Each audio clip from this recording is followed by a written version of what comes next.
আসসালামু আলাইকুম। আশা করি সবাই ভালো আছেন। আমি Raihan Parvez, Walton hi tech industries PLC এর home appliance research and innovation ডিপার্টমেন্টে ওয়াশিং মেশিন নিয়ে কাজ করছি। তো আমার আজকের আলোচ্য বিষয় হচ্ছে সেমি অটোমেটিক ওয়াশিং মেশিন আসলে কি, সেমি অটোমেটিক ওয়াশিং মেশিনের বিভিন্ন খুচরা পার্টসের প্রাথমিক ধারণা বা পরিচিতি, সেমি অটোমেটিক ওয়াশিং মেশিন আমরা কিভাবে অপারেট করব এবং এই সেমি অটোমেটিক ওয়াশিং মেশিনের কিছু ফিচার্স এবং রক্ষণাবেক্ষণ, এই বিষয়গুলো নিয়ে মূলত আমি আজকে কথা বলব। খুব সাধারণভাবেই বলতে গেলে যে মেশিনের সাহায্যে আমরা আমাদের ব্যবহার্য নিত্য প্রয়োজনীয় কাপড় যে মেশিনের সাহায্যে ওয়াশ করে থাকি, মূলত সেই মেশিনকে আমরা ওয়াশিং মেশিন বলে থাকি। এখন আমরা কথা বলবো এই ওয়াশিং মেশিনের বিভিন্ন ধরনের খুচরা পার্টসের সম্পর্কে এবং সেই বিষয়ে আমরা একটু জানব। আমরা এখানে দেখতে পাচ্ছি যে এইখানে আমরা ওয়াশিং মেশিনের যে পার্টটা দেখছি এটাকে আমরা টপ ফ্রেম বলছি, এবং এই যে পার্টটা আমরা দেখছি এটাকে আমরা আউটার টাব বা ওয়াশিং মেশিন বডি বলছি। আমরা এখানে দুইটা ডোর দেখতে পাচ্ছি, একটা হচ্ছে স্পিন গ্লাস লিড এবং আরেকটা হচ্ছে ওয়াশ টাব গ্লাস লিড, এবং আরেকটা এখানে আমরা প্লাস্টিকের পার্ট দেখছি, এটা হচ্ছে আমরা বলছি কি স্পিন প্রেস কভার। এবং স্পিনে আমাদের যে প্লাস্টিক পার্টটা ইউজ করা হয়েছে এটাকে আমরা বলছি কি স্পিন লিড প্লাস্টিক ফ্রেম, এবং ওয়াশ লিডে যেটা ব্যবহার করা হয়েছে এটাকে আমরা বলছি ওয়াশ লিড প্লাস্টিক ফ্রেম। এবং এইখানে স্পিন পার্টে এবং ওয়াশিং পার্টে যে গ্লাসটা ব্যবহার করা হয়েছে সেটা টেম্পার্ড গ্লাস হিট ট্রিটমেন্টের মাধ্যমে এটা প্রস্তুত করা হয়েছে, যেটা স্ক্র্যাচ প্রতিরোধী এবং অনেক ডিউরেবল এবং দীর্ঘস্থায়ী। এবং এইখানে আমরা একটা ইনার টাব দেখছি, যেটাকে আমরা স্পিন টাব বলা হচ্ছে, এবং এইখানে আমরা এসএস টাব দেখছি। আমাদের ইনার টাবের এই এসএস ম্যাটেরিয়ালস দিয়ে তৈরি, অর্থাৎ স্টেইনলেস স্টিল দিয়ে তৈরি, যার কারণে আমাদের এই ইনার টাবটা মরিচা বিরোধী এবং খুব দীর্ঘস্থায়ী এবং টেকসই। এবং এইখানে আমরা দুইটা লিন ফিল্টার দেখতে পাচ্ছি এবং 5 পিন একটি পালসেটার দেখতে পাচ্ছি এবং পালসেটার ক্যাপ দেখতে পাচ্ছি।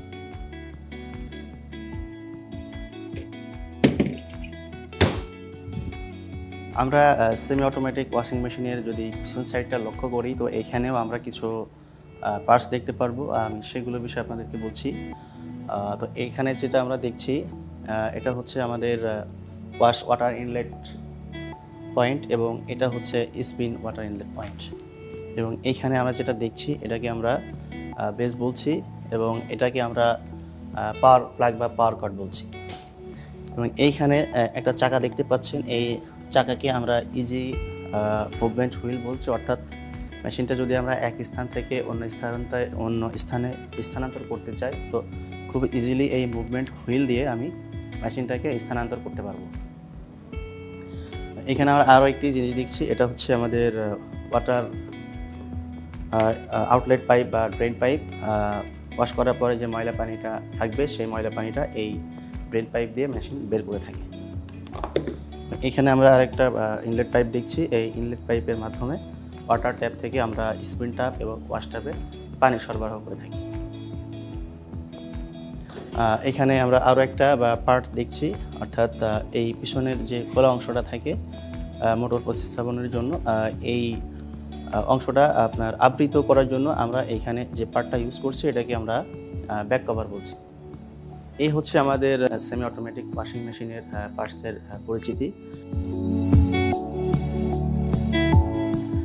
আমি এখন কথা বলবো Walton semi automatic washing machine আমরা কিভাবে অপারেট করব। তো অপারেট করার জন্য ফার্স্ট হচ্ছে আমাদের একটি ওয়াটার ইনলেট পাইপ লাগবে, যেটা আমরা মেশিনের সাথে অ্যাক্সেসরিজ হিসেবে পেয়ে যাব।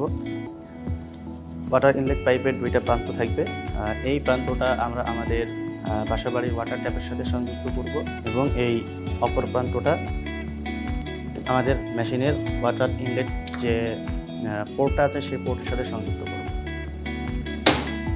এরপর আমরা যে কাপড়গুলো ওয়াশ করতে চাই সেই কাপড়গুলোকে নির্বাচন করতে হবে। কাপড় নির্বাচনের সময় অবশ্যই আমাদেরকে সতর্কতার সাথে খেয়াল রাখতে হবে, সাদা কাপড়ের সাথে যেন রঙিন কাপড় মিশ্রিত না হয়ে যায়। রঙিন কাপড় মিশ্রিত হয়ে গেলে দেখা যায় রঙিন কাপড় থেকে রং বের হয়ে সেটা সাদা কাপড়ে লাগে এবং সাদা কাপড়টা তখন ব্যবহারের অনুপযোগী হয়ে যেতে পারে। এই জন্য কাপড় নির্বাচনের ক্ষেত্রে একটু সতর্ক হতে হবে। রঙিন কাপড়ের সাথে সাদা কাপড় মিশ্রিত করে ওয়াশ করা যাবে না। কাপড় নির্বাচন করা হয়ে গেলে কাপড়গুলো আমরা টাবের মধ্যে দিয়ে দিব এবং আমরা লিকুইড ডিটারজেন্ট অথবা পাউডার ডিটারজেন্ট, পরিমিত ডিটারজেন্ট আমরা ওয়াশিং মেশিনের মধ্যে দিয়ে দরজাটা আমরা অফ করে দেব।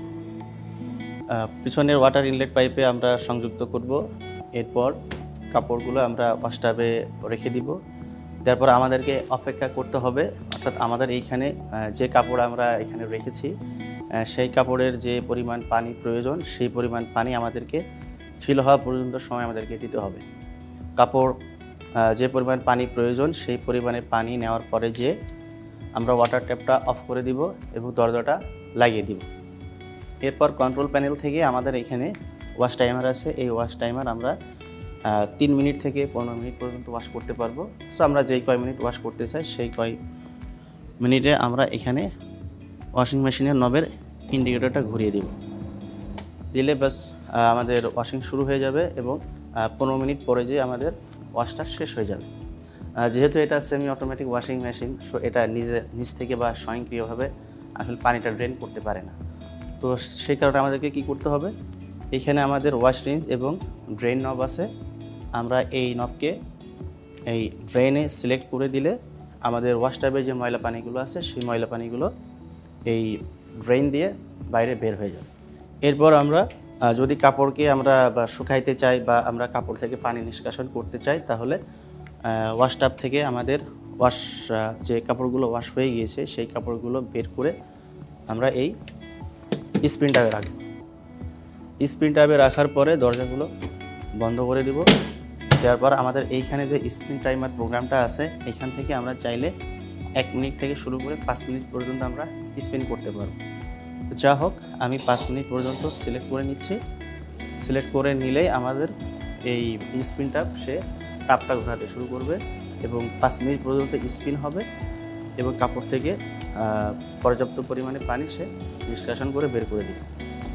এবার 5 মিনিট হয়ে গেলে এখানে আমাদের ইন্ডিকেটরটা আবার 0-তে চলে আসবে। তখন আমরা এই ঢাকনাটা ওপেন করে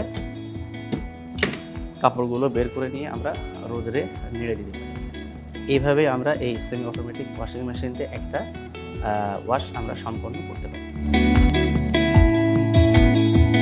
আমি এখন কথা বলবো ওয়ালটন সেমি অটোমেটিক ওয়াশিং মেশিনের বিভিন্ন ধরনের ফিচার্স এবং এগুলোর প্রোগ্রাম এবং কন্ট্রোল নবে যে অপশনসগুলো আছে বা যে প্রোগ্রামগুলো আছে সেইগুলো নিয়ে কথা বলবো। আমাদের এই ওয়াশিং মেশিনের একটি বড় ফিচার্স হচ্ছে আমরা এখানে স্টেইনলেস স্টিলের একটা ওয়াশ টাব ব্যবহার করেছি। তো স্টেইনলেস স্টিল ওয়াশ টাব ব্যবহার করার কারণে আমাদের যে ইনার টাবটা আছে সেই ইনার টাবটা মরিচা প্রতিরোধী এবং এসএস টাব ব্যবহার করার ফলে আমাদের টাবটা অনেক দীর্ঘস্থায়ী এবং অনেক লংজিভিটি সম্পন্ন এবং আমরা অনেক দিন যাবৎ মরিচাবিহীন অবস্থাতেই আমরা এই ওয়াশ টাবটা ব্যবহার করতে পারব। আরও একটি ফিচার্স হচ্ছে 2 ইফেক্টিভ লেন্থ ফিল্টার, অর্থাৎ আমাদের ওয়াশ টাবে 2টা ইফেক্টিভ লেন্থ ফিল্টার ব্যবহার করা হয়েছে। এই লেন্থ ফিল্টারের মাধ্যমে ওয়াশের সময় কাপড় থেকে যে অযাচিত বা অনাকাঙ্ক্ষিত বাবলিংয়ের কণা অথবা যে সুতা অনেক সময় উঠে বা উঠতে পারে, এই ধরনের ময়লা পদার্থগুলো আমাদের এই 2টা লেন্থ ফিল্টারে এসে জমা হয়। তো এর ফলে কি হয় যে আমরা সুন্দর এবং ফ্রেশ লেন্থ মুক্ত একটা ওয়াশিং পারফরমেন্স আমরা এই মেশিন থেকে পেয়ে থাকছি। এবং আরও একটি ফিচার্স হচ্ছে টেম্পার্ড গ্লাস, অর্থাৎ এটার টপ সাইডে 3টা পার্ট আছে, ওয়াশ লিড, স্পিন লিড এবং কন্ট্রোল প্যানেল লিড। এই 3টা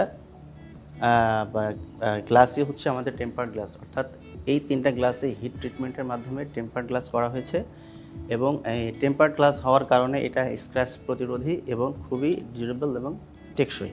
এই মেশিনটাকে আমরা খুব ইজিলি মুভমেন্ট করার জন্য পিছনে আমরা 2টা হুইল ব্যবহার করেছি, যে হুইলের মাধ্যমে আমরা খুব ইজিলি মেশিনটাকে কোনো ধরনের জনবল ছাড়াই বা নিজে থেকেই এক স্থান থেকে অন্য স্থানে আমরা স্থানান্তর করতে পারব। এবং আরও একটি ফিচার্স হচ্ছে স্পিন ড্রাই বা এয়ার ড্রাই বলে থাকি আমরা। তো আমরা যে কাপড়টাকে ওয়াশ করছি সেই কাপড়টা থেকে অতিরিক্ত যে পানিগুলো আছে সেই পানিগুলো নিষ্কাশন করতে গিয়েও আমরা কিন্তু এই স্পিন ট্যাপটা ব্যবহার করতে পারি। অর্থাৎ এই স্পিন ট্যাপ ব্যবহার করে আমরা কাপড়ের যে অতিরিক্ত বা যে পানিগুলো থেকে যাচ্ছে সেগুলো আমরা খুব সহজেই কাপড় থেকে এই পানিগুলো আমরা সরিয়ে ফেলতে পারছি বা নিষ্কাশন করতে পারছি। তো আমরা যদি কন্ট্রোল প্যানেলের দিকে লক্ষ্য করি, তো এইখানে আমরা দেখব 4টে টাইমার আছে এবং 4টে টাইমারের ভিন্ন ভিন্ন ওয়ার্কিং প্রিন্সিপাল আছে। তো আমরা প্রথম থেকে যে টাইমারটা দেখছি এটা ওয়াশ টাইমার, পরে যে টাইমারটা আমরা দেখছি এটা ওয়াশ প্রোগ্রাম। এই নবের মাধ্যমে আমরা নর্মাল এবং সফট এই দুইটা প্রোগ্রামে আমরা কাপড়কে ওয়াশ করে থাকি।